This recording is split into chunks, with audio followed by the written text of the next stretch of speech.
Think about how much energy you spend every single day just trying to like smooth things out. Oh, yeah, it's a phenomenal amount. Right. I mean, you are constantly making decisions to minimize conflicts at work, or you're meticulously color coding your calendar. You're basically doing everything in your power to present this impenetrable image of total responsibility and control. Because we crave that predictability, we build these elaborate routines just to convince ourselves that life is manageable. Exactly. You want to believe that if you just plan well enough, everything is going to fall perfectly into place. But then, you know, reality hits. It always does.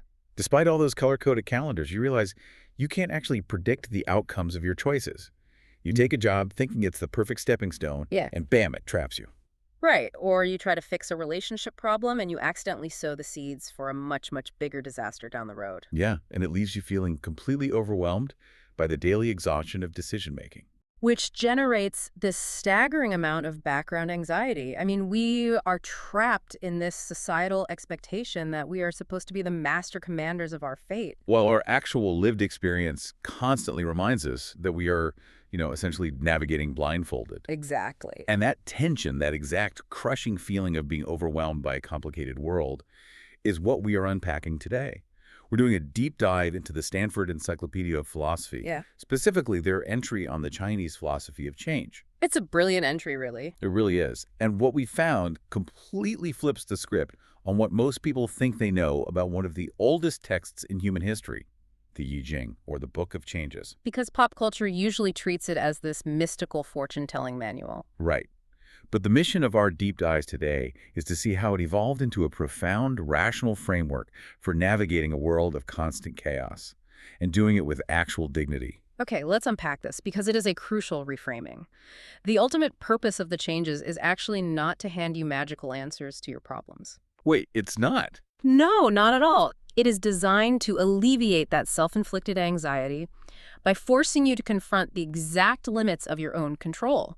That is fascinating. So before we can even touch the famous symbols of the hexagrams and trigrams everyone has seen painted on martial arts studio windows, we have to understand the human condition it was designed to treat. We really do. The text operates on the premise that human existence is defined by three unchangeable realities. And the first one is our finitude, right? Yes, our finitude. We are fundamentally limited beings. I mean, our cognitive architecture simply cannot process the infinite variables of the universe. So we can't see the future, we can't fully grasp the present. And our memories of the past are flawed, yeah. We are trapped in a finite perspective. Which naturally leads to the second reality from the source, Yeah. our total reliance on signs. Right, because we can't perceive the raw data of the universe, we need maps. We need categories, symbols, words, frameworks, just to avoid, like, walking off a cliff or eating something poisonous. We have to navigate by proxy. And that reliance on subjective maps creates the third and probably most dangerous element of the human condition. Hubris. Hubris, exactly. We confuse the map for the territory. Oh, wow. Yeah, our arrogance convinces us that because we have a schedule or a weather app on our phone or a 5-year plan, we somehow hold the reins of reality. We truly think we can exert ultimate control over our environment, knowing full well we are finite creatures in an infinite space. That is a brutal diagnosis. Yeah. I mean, we are limited, dependent, and arrogant. It's sobering. Very. And the reason that arrogance is so lethal, according to the source material, is because of how the Yijing views the cosmos itself. It describes it as an organismic process, like a group dance. Yeah, that's the phrase. But what does that actually mean for the listener sitting in their car right now commuting to work? Well, imagine the universe not as a collection of separate objects bumping into each other like billiard balls, but as a single, continuous, self-generating flow. It never stops renewing itself. It is entirely holistic. So in this view, there is absolutely no hard boundary between you, the observer, and the world you are observing. You are part of the dance. You are the dance, yeah. It's like being a single drop of water in the middle of a churning ocean. Yeah. As that drop, I can push and pull against the water immediately surrounding me, but I can't possibly comprehend the vastness or the ultimate direction of the entire ocean. I'm just conditioned by it. You are conditioned by it, but the trap here is thinking that your finitude makes you powerless. Well, I mean, I have to push back there. Go for it. If I'm just a microscopic drop in an infinite ocean, why should I even bother making deliberate decisions? Why not just float and let the current take me? It sounds like a recipe for total passivity. It does sound like that, but the Yijing argues the exact inverse. Acknowledging your finitude is the very thing that grants you the courage to act. Really? How so? Because you are an inseparable part of that continuous ocean, every single action you take, whether intentional or negligent, causes a ripple. You change the environment around you. Okay. Because of the interconnected nature of the whole system, that change eventually ripples back to affect you. So it's the butterfly effect. It's not some, like, mystical karma. It's just basic, unavoidable causality. Precisely. Every action you take is both the result of a previous situation and the cause of a future one. So you are bounded by the macro currents of the ocean, yes, but within your immediate local vicinity, you have immense agency to reshape your reality. That is the core empowerment of the text. That makes a lot of sense, and that brings up a fascinating historical dimension from our source. The Yijing wasn't just dreamed up in some quiet monastery by monks totally removed from society. No, not at all. It was forged in the fires of massive political upheaval. The text places a massive emphasis on a concept called yuan. Yes, yuan, which roughly translates to fear and anxiety. Yeah. The historical context here is absolutely everything. Let's paint the picture for the listener, because the core divination practices of the text took shape during the Shang-Xu transition around the 11th century BCE. And this wasn't a peaceful election. No, this was an epic, violent clash. You have the ruling Shang dynasty, led by King Zhu, who is historically depicted as a deeply corrupt, tyrannical figure who tortured his enemies. A real villain in the historical narrative. Exactly. And rising up against him is King Wen of Zhu, who is revered as virtuous and just. And King Wen was actually imprisoned by King Zhu for a time. Oh, right. Yeah, legend has it that during his imprisonment while facing execution, he sat in his cell and arranged the 64 hexagrams, attaching the fundamental judgments to them. Talk about fear and anxiety. He was literally staring death in the face, trying to decode the patterns of human rise and fall. And the eventual transition of power, when the Zhu finally overthrew the seemingly invincible Shang dynasty, it shook the ancient Chinese world to its core. Because the Shang had ruled for centuries. They had the mandate of heaven. Everyone thought they were untouchable. Which proved something absolutely terrifying to the people of that era. It proved that no earthly power is permanent. Even the most entrenched, divinely sanctioned king could be brought completely to ruin by his own bad decisions and arrogance. Exactly. No one is immune to the great flow of the cosmos. So the Yijing essentially emerged as a survival manual. It forced leaders to look in the mirror, to reckon with their own complacency, greed, and hubris before those flaws triggered their downfall. It was a tool to manage yuan. Because we are these limited beings trapped in a volatile, dangerous world, we desperately need a reliable system of signs to map the chaos. And that brings us to the famous visual architecture of the book, the hexagrams. I really want to break down how these symbols are actually built. It's quite elegant. It is, because long before computers existed, the Yijing was utilizing a binary code. It operates on just two variables. You have the passive force, yin, which is drawn as a broken horizontal line, and the active force, yang, drawn as a solid horizontal line. The interaction between passive and active, yielding and firm, dark and light. They are the fundamental building blocks of all change. Right, so from those two basic lines, you start stacking them. You stack 3 lines together in different combinations of broken and solid, and you get the 8 basic trigrams. Representing elemental things like heaven, earth, fire, water, mountain. Then you combine those trigrams, you stack a total of 6 lines together, and you get the 64 hexagrams. It's basically a 6-line vertical grid. But there is a deep structural geography to these grids. They aren't just random barcodes. Every hexagram is heavily layered with spatial meaning. Yeah, let's talk about the 3 potencies, or sankai, because that blew my mind. It's the most critical way to view a 6-line hexagram. You divide the 6 lines into 3 pairs. The bottom 2 lines represent earth, dai. Okay. The middle 2 lines represent humankind, ren. And the top 2 lines represent heaven, tatias. Just look at what that does visually. Every single hexagram literally sandwiches humanity right in the middle, caught dynamically between the forces of the earth below and the heavens above. It forces the reader to realize that human affairs are never isolated. We are always reacting to the ground we stand on and the weather above us, both literally and metaphorically. And the myth behind how these symbols came to be is incredibly evocative. The source material talks about a mythical sage named Fuji. A very important figure. Right. And he didn't just meditate in a cave and invent these shapes. The legend says he looked upward to contemplate the shifting patterns of the stars and weather. Then he looked downward to observe the patterns of the earth mountains, rivers, the markings on birds and beasts. He synthesized the entire natural world into these linear grids.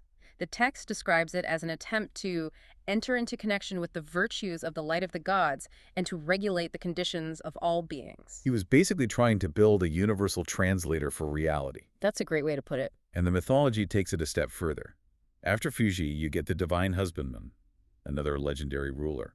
The story claims he actually used specific hexagrams as blueprints to invent human civilization. Yeah, he looked at the structure of hexagram 42 called Yi or increase and supposedly derived the concept of the plow and farming from it. And then he looked at hexagram 21, Shihei, or biting through, and used its dynamic to invent the concept of the marketplace, bringing people together to exchange goods. And here's where it gets really interesting, because we hit a massive philosophical crossroads. Oh, definitely. We have this ancient binary code and stories of mythical kings using it to invent agriculture and economics. But what are these symbols, fundamentally? I love this debate. Are these hexagrams literal objective maps of reality?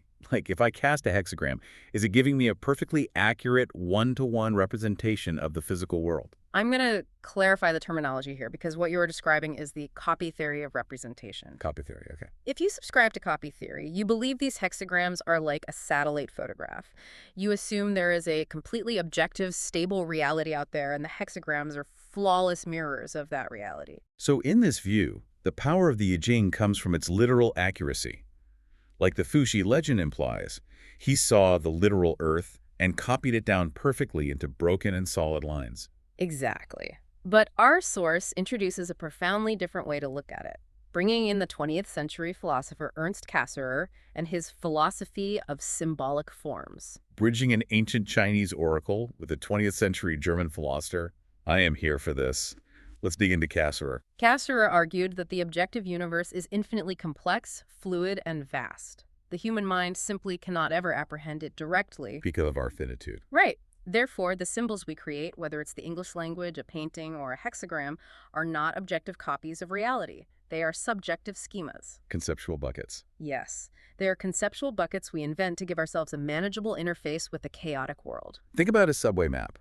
If you look at the transit map for New York or London, it does not show you the literal geographical curves of the tracks or the actual physical distance between stations. No, it would be unreadable if it did. Exactly.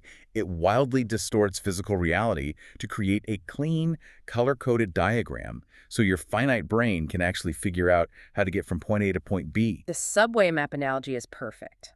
Cassirer described human existence as a constant tension between two forces: life, which is the overwhelming, objective, chaotic reality of the physical world. Like the physical, noisy, sprawling city. Yes. And form, which are our subjective, neat, color-coded schemas. Form is the transit map. And if we try to force life to perfectly match the form, we go crazy. We succumb to what Nietzsche called a will to power, the arrogant desire to dominate and control the uncontainable world. Which is the hubris we talked about earlier. Cassirer argues we need a will to formation instead. A will to formation. Yes. Instead of trying to dominate reality, we should actively use our forms and symbols to align our understanding. We use the Yijing not to dictate facts to the universe, but to process ambiguity so we can actually cope with it. And the ancient commentators actually agreed with this. The text itself explicitly states, words cannot express thoughts completely, and images cannot express ideas completely. They knew. The sages knew the hexagrams weren't literal reality. They instituted the hexagram to indicate good fortune and misfortune, to help people maximize gain and minimize sorrow. They're tools to help us make better decisions. They don't predict a pre-written destiny. They provide a structured framework for you to analyze your present moment. They give you a vocabulary for the chaos. Okay, so we understand the architecture of this binary matrix. Let's look at how it practically guides someone through the cosmic dance. I want to spend some time on hexagram number 1 because it beautifully illustrates the danger of that hubris we were just talking about. Hexagram 1 is called Qin, or the creative. It is the ultimate manifestation of active energy. And structurally, it's just 6 solid yang lines, right? Yes. No broken lines, no yielding, just pure, unadulterated force. And the text walks you through the life cycle of this force by reading the 6 lines from bottom to top, using the metaphor of a dragon. which is the supreme symbol of dynamic, transformative energy in Chinese culture. It resides in the waters and flies in the heavens. Let's trace this dragon's path because it's fascinating. You start at the very bottom, line 1. You are the hidden dragon. The advice here is explicit. Do not act. You are at the absolute beginning of a cycle. You lack the power and the position. Keep your head down. Makes sense. Then moving up to line 2, you become the emerging dragon. You're starting to be seen in the field. And the advice there is to seek out a great person, a mentor, someone who can guide your nascent potential. Right. Then line 3, you are the gentleman in deep thought all day long. You are grinding. You are working tirelessly, building your foundation, staying vigilant even at night. It's the hustle phase. Totally. Line 4 is the wavering dragon. You are taking flight over the depths. This is the moment of massive risk, the leap of faith in your career or your life. And then you reach line 5, the flying dragon in the heavens. This is the peak of the mountain. You have achieved mastery. You are flourishing. Your influence is felt everywhere. I mean, it reads perfectly like the hero's journey. If this were a Hollywood movie, it would roll credits right here on line 5. But the Yijing has 6 lines. Right. You hit line 6, the absolute top of the grid, and the text calls this the arrogant dragon, the dragon that flies too high. And the judgment is stark. This dragon will have cause to repent. It experiences a disastrous downfall. It's like, think about the modern tech CEO who builds a revolutionary company, reaches the absolute pinnacle of industry line 5, the flying dragon. Oh, we've seen this play out so many times. Exactly. But instead of adapting, instead of recognizing the shifting market, they become utterly convinced of their own infallible genius. They become rigid. They reach line 6, the arrogant dragon, and they crash the company. They refuse to adapt to the flow of the ocean. Success in the Yijing is never a permanent plateau. It is a continuum. So how do you avoid that? The most profound lesson of Qian is that when you reach the peak of your power, the only way to survive the inevitable turning of the cycle is to voluntarily demote your own ego. You must willingly return to the state of the hidden dragon. Wow. You have to actively choose to go back to the bottom. You have to accept that starting a new chapter means you are back at line 1. Even if you were just at the top. Because if you don't adjust your mindset, the cosmos will forcefully adjust it for you. That is heavy. And this cycle of endless transformation brings us to the grand finale of the entire book, which, honestly, is perhaps the most brilliant structural choice in the entire Yijing. The ending is truly something else. It blew my mind. There are 64 hexagrams. If this book is meant to guide humanity toward a utopian state of harmony, you bet your life savings that hexagram 64 is a massive, triumphant, happy ending. Naturally. But the perfect state actually happens at hexagram 63. Yes. Hexagram 63 is named Yijing, which means very incomplete or after completion. Structurally, it is the most flawless configuration possible in this system. Let's explain why for the folks listening. In the internal logic of the Yijing, the odd-numbered positions lines 1, 3, and 5 are considered yang positions.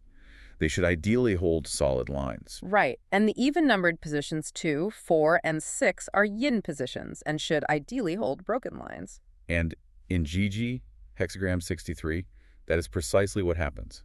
Every single solid line is in an odd spot. Every broken line is in an even spot. Every single element is exactly where it belongs. Total harmony. All the emails are answered, the laundry is folded, world peace is achieved.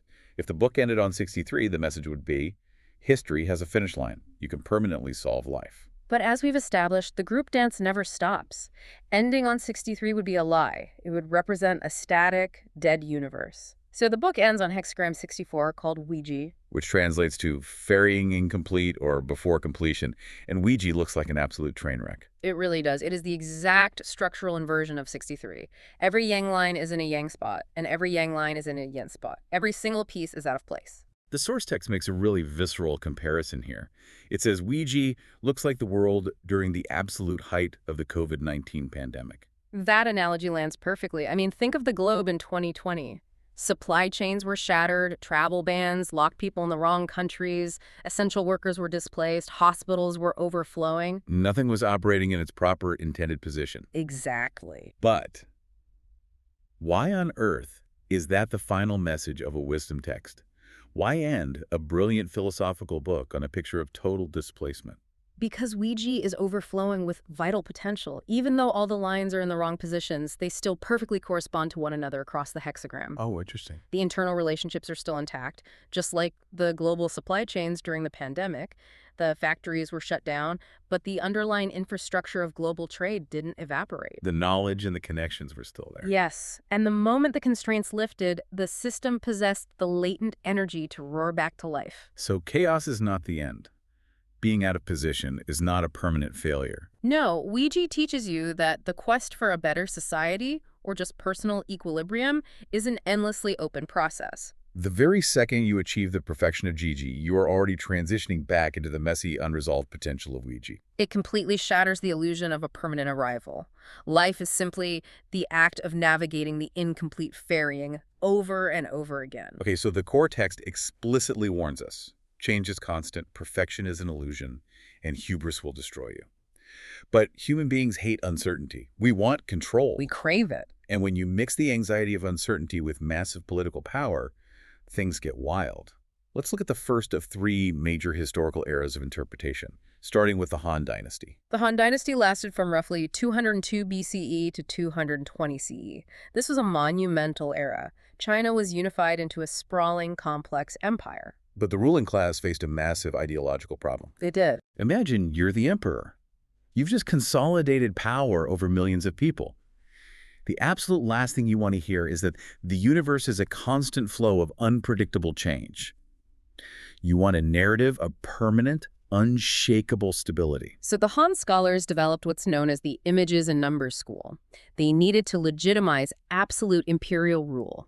They had to prove that their political structure wasn't just a man-made invention that could be overthrown, but a literal reflection of the immutable laws of the cosmos. Right, and I'm going to pause you there because this source mentions they relied on correlative cosmology. That's a very academic phrase. We need to translate that for the listener. Simply put, correlative cosmology is the belief that the human realm and the natural universe mirror each other perfectly. So everything is linked. Yes. If a comet appears in the sky, it directly means the emperor is losing virtue. If there's a flood, it's a direct response to a bad policy. Everything correlates. And they place the emperor right at the structural center of this cosmic mirror. There is this brilliant linguistic detail from the Han philosopher Dong Zhongshu. He analyzed the Chinese character for king, which is pronounced Wang. Right. The character Wang is drawn with 3 horizontal strokes, stacked vertically, and connected by a single vertical stroke down the middle. And Dong Zhongshu argued that those 3 horizontal strokes represent the 3 potencies we mentioned earlier: heaven, humankind, and earth. And that vertical line linking them all together, that is the emperor. It is an incredibly potent piece of propaganda. It visually asserts that the emperor is the sole conduit between the heavens and the earth. But to maintain this propaganda, they had to actually prove they could predict the cosmos. They took the fluid, metaphorical hexagrams of the Yijing and forcefully hammered them into a rigid spreadsheet. They created the system of waning and waxing hexagrams. Scholars like Jing Fang and Yu Fan dedicated their lives to synchronizing the 64 hexagrams with the 12 months of the lunar calendar, the 24 solar terms, and the 365 days of the year. They mapped it all out.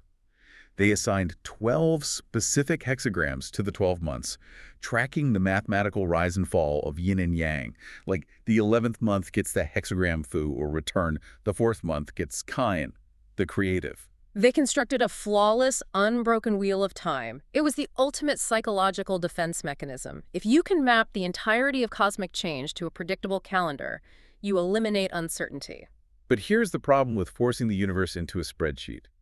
The universe doesn't care about your math. It really does. Anomalies happen. Droughts occur in the wrong month. Rebellions start when the calendar says it should be a time of peace. So what did the Han scholars do when reality didn't match their assigned hexagrams? Well, what's fascinating here is they resorted to increasingly absurd intellectual gymnastics to make the math work. They invented interpretive loopholes. Wait, let's explain how convoluted this gets. One of their tricks was called interlocking trigrams, or hugua. How does a scholar actually do that when staring at a text? Suppose the designated hexagram for the month predicts peace, but an earthquake happens. The scholar looks at the 6-line hexagram, completely ignores the bottom line and the top line, and pulls out lines 2, 3, and 4 to form a hidden inner trigram. Just extracting lines at random. Pretty much. Then they pull out lines 3, 4, and 5 to form another hidden trigram. They stack those two hidden pieces together to generate a completely new hexagram. So they literally just dismantled the symbol, built a new one that fit the narrative of the earthquake, and then claimed, see, the hidden variables predicted it all along. Exactly. And if that trick failed, they used transposing lines, or UA. They would just arbitrarily swap the positions of a solid line and a broken line within the hexagram until it turned into a more favorable symbol. Like, oh, we're experiencing hexagram tie, but the economy is crashing. Let's just swap line 2 and line 5, and presto, it's GG, ferrying complete. The emperor is still perfect. It's wild. It really is wild. They were terrified of uncertainty, so they built a labyrinth of rules to hide from it. But an illusion of control is still an illusion. No amount of transposing lines can stop the rot of a dying empire. In 220 CE, the mighty Han dynasty inevitably collapsed. And when it collapsed, it took that entire cosmic spreadsheet down with it. Imagine you were living in China in the early 3rd century. The Han dynasty, which lasted 400 years, is gone. The centralized rules of society have totally evaporated. It's the Three Kingdoms period. Warlords are burning cities, betrayal is rampant, and basic survival has replaced Confucian morality. The calendar app is broken. It is an era defined by overwhelming Yuhan fear and anxiety. And stepping into the ashes of this intellectual ruin is a young, brilliant, and tragic scholar named Wang Bi. Wang Bi. He lived only to the age of 23. Let that sink in. It's incredible. By the time he was 23, he had written commentaries on the Yijing and the Dao that fundamentally rewired Chinese philosophy. Wang Bi looked at the centuries of Han scholarship, all the interlocking trigrams, the lunar mappings, and essentially called it a delusion. He recognized that human beings cannot objectively fathom the cosmic pattern, so he orchestrated a massive pivot from cosmic fortune-telling to rational humanism. He abandoned the calendar entirely. Instead of predicting the weather, he argued that each of the 64 hexagrams simply represents a discrete, unique human situation. He called them fields of action. And to explain his methodology, Wang Bi revived a famous metaphor from the ancient Taoist philosopher Zhuangzi, the rabbit snare and the fish trap. This is one of my favorite metaphors in all of philosophy. It's so good. The snare exists solely for the purpose of catching the rabbit. Yeah. Once you have the rabbit in your hands, you forget the snare. The trap exists to catch the fish. Once you have the fish, you forget the trap. And Wang Bi applies this directly to the act of reading the text. He says words are merely snares for images, and images are merely traps for ideas. So once you grasp the underlying idea, the actual lesson of the hexagram, you must deliberately forget the image. Exactly. He was directly attacking the Han scholars. The Han scholars had become hopelessly obsessed with the traps. They would read hexagram kun, the receptive, and argue endlessly about the literal anatomy of a cow. They mistook the symbol for the reality. Going back to our subway map analogy, they were standing on the platform arguing passionately about whether the blue line on the map was a beautiful shade of cerulean while entirely missing the train. That's spot on. Wang Bi argued that the hexagram is just a pointer. It points to the complex dynamics of power, timing, and relationship in your current field of action. Once you understand those dynamics, obsessing over the lines themselves is a distraction. This shift is incredibly liberating, because if the hexagrams are just maps of our current field of action, it places human agency firmly back in the driver's seat. You aren't doomed by the cosmos. You are presented with a tactical situation. Let's look at how he handled terrifying hexagrams. Take hexagram 41, sun or diminution. Traditionally, this was a dark omen. It depicted a scenario where the strong victimize the weak, where those at the bottom are drained to enrich those at the top. Under the Han calendar, if you cast that, you'd just assume you were doomed. But Wang Bi argued that within sun, there is always room to maneuver. He wrote that if an individual in that oppressive scenario finds a way to act for the public benefit, rather than retreating into selfish preservation, they can totally invert the dynamic. They can turn victimization into supreme good fortune. Yes. He does the same thing with hexagram 47 kun, which means impasse or oppression. The imagery there is suffocating. The text says the bottom line is buried under a barren tree. The third line is caught in thorns. The top line is wrapped in creeping vines. You are physically and mentally trapped. Yet Wang Bi refuses the victim mentality. He analyzes the specific lines and concludes that by understanding the unique constraints of your impasse, you can locate the weak point in the vines. You can reverse an oppressive situation. He's actively finding the agency hidden inside the trap. Exactly. And he translates the same abstract brilliance to the physical ritual of divination itself. This is his theory of somethingness versus nothingness. And to understand this, we really have to walk through how a divination actually feels. Right, the traditional method involves 50 yarrow stalks. They are physical sticks. You sit down with these 50 stalks, but before you do any math, the ancient instructions tell you to take one single stalk out of the 50 and set it completely aside. You never touch it again for the rest of the ritual. You only actively sort and count the remaining 49 stalks. For centuries, numerologists debated why, but Wang Bi elevated it into a profound philosophical statement. He said the 49 stalks that are constantly moving, dividing, and being counted in the diviner's hands represent somethingness. They are the tangible, noisy actions, the empirical reality of our daily lives. And that one solitary stalk sitting motionless on the table, that represents nothingness. It is the supreme, invisible ultimate of change. His insight is that they are mutually dependent. The frantic sorting of the 49 stalks only constitutes a meaningful ritual because that one stalk was deliberately set aside to define this space. But conversely, the silent nothingness of that one stalk has no expression without the activity of the 49. The source gives us a stunning analogy for this. It compares the ritual to a performance of Beethoven's Fifth Symphony. Imagine you're in the concert hall. The 49 moving stalks are all the musicians on the stage. The violent bowing of the violins, the striking of the timpani, the sweat of the conductor, the physical sound waves hitting your ears. That is the empirical somethingness. And the one unused stalk. That is Beethoven's invisible music itself. It is the intangible, ineffable idea that gives ultimate meaning to all that frantic scraping and blowing on stage. You can't put the music in a jar, you can't weigh it. No, you can't. But without it, the musicians are just making a chaotic racket. And without the musicians, the music remains a silent, unfulfilled ghost. Wang Bi is using the yarrow stalks to teach a lesson on how to live. We must operate in the world of somethingness. We have to pay our taxes, resolve conflicts, navigate the 49 stalks of our daily grind. But we must maintain an awareness of the nothingness, the deeper invisible principles that give our frantic actions purpose. So Wang Bi successfully strips away the Han Dynasty's rigid calendar and turns the book into a rational map of human fields of action. He elevates it to pure philosophy. But history marches on. Centuries later, during the Song Dynasty, another massive intellectual earthquake occurs. Right, we meet a scholar who looks at everyone studying Wang Bi's philosophy and says, "You've all forgotten how to actually use the book." We are talking about Zhu Xi, arguably the most influential figure in Neo-Confucianism. Zhu Xi observed that the Yijing had become a dry academic text. Scholars were reading it like a textbook on morality and metaphysics, completely divorced from its origins. Zhu Xi shocked the intellectual establishment. He declared that to truly understand the Yijing, they had to return to its original meaning. And that original meaning was divination. Which on the surface sounds like a massive regression. We just celebrated Wang Bi for escaping fortune-telling, and now Zhu Xi wants to bring it back. Honestly, I have to push back here. If Zhu Xi is telling people to literally throw sticks to figure out what to do with their lives, how is that not just an ancient magic 8-ball? How is that a philosophical advancement? Because of why he wanted them to throw the sticks. Zhu Xi was not advocating for superstitious magic. Wow. He explicitly warned against using the Yijing to seek selfish advantages or predict lottery numbers. Oh, okay. For Zhu Xi, the physical, laborious act of divination was a critical technology for self-cultivation. Okay, unpack that. How is sorting sticks self-cultivation?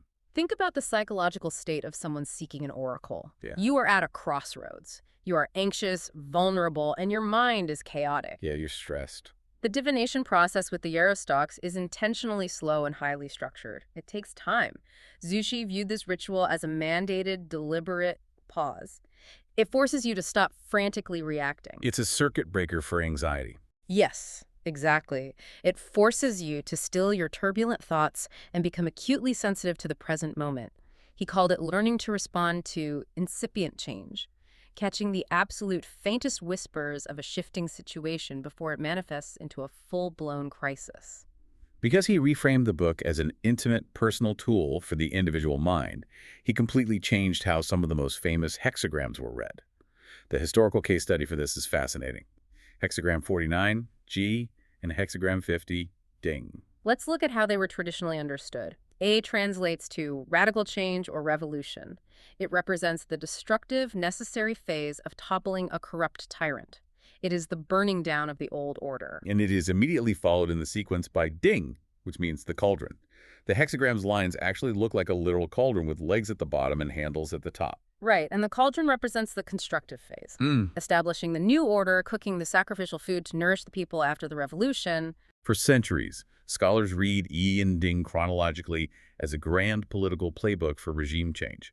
Overthrow the king, feed the people. But if we connect this to the bigger picture, Yijing strips away all the geopolitical grandeur.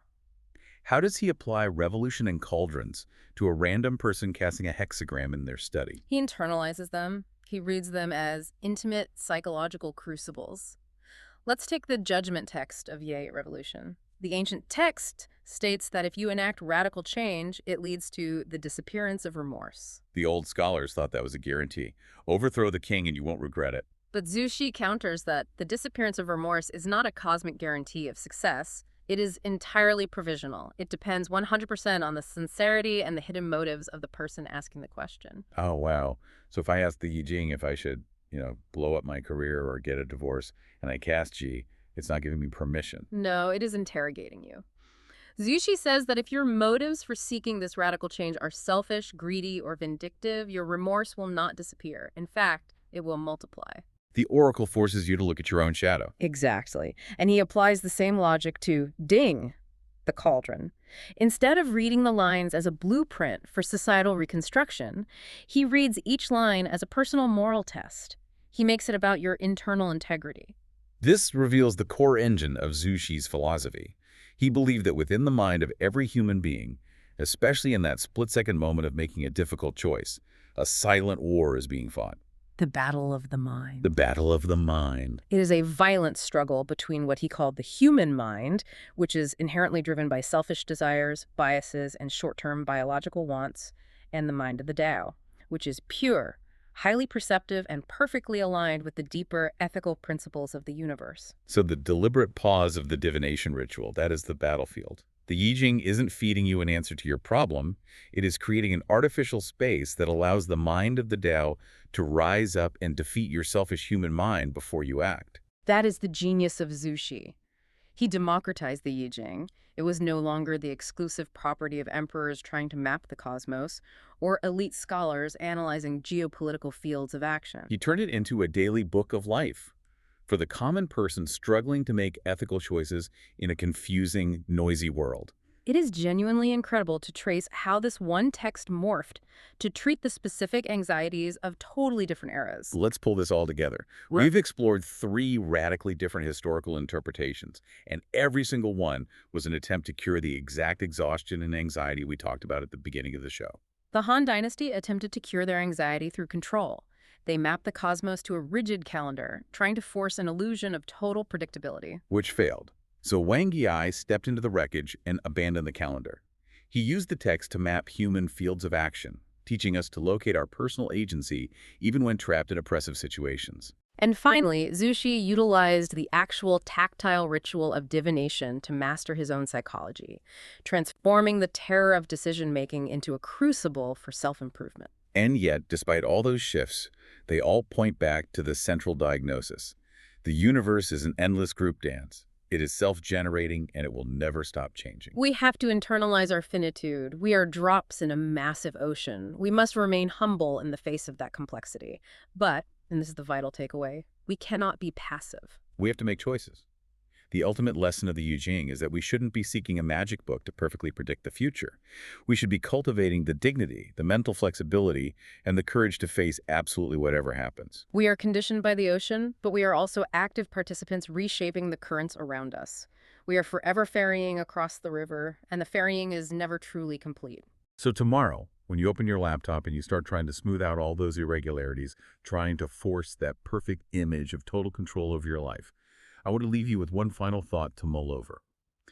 If the Yijing teaches us that perfection is an illusion, that change is the only constant, and that true wisdom is knowing when to act and when to yield, What hidden dragon potential are you currently starving in your own life simply because you were too busy trying to force an uncontrollable, chaotic situation to look like a fairy incomplete?